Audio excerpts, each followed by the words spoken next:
عليك سلام كضغط عرك غلط وحوي وحنا نغينا إلهي نابوطي إسلام كينا كدقي بينهم هاد إلهي وحنوم هاد نغينا طلقنا وحي دبت الشوغي وحي دلك الشوغا وحي ددك كالمينايا oo fiktada kaalmeynaya oo tolka kaalmeynaya oo waxsiinaya abaaraha dhacay iyagana waa mahadnaq ما شاء الله aniga waxa la yiraahdaa Xaliima Xsan Maxamed Xasan Jalis waxaan ahay gabadh sabiil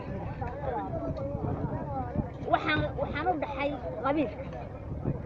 waxaan maanta u imid tolkay oo sabiil waana badanahay gabdhaha sabiil qabiilka kalena waan u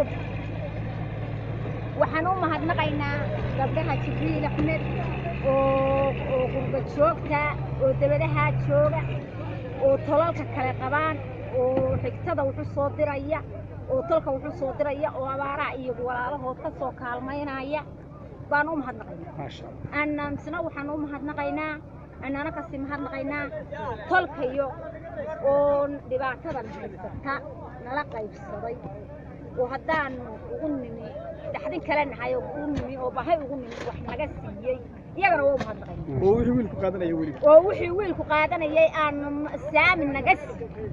oo halkii wiilku joogana soo jeedo oo mooy tahay bogcadii geelweyte iyana taasina waa mahadnaqaynaa ما شاء الله sidaa iyo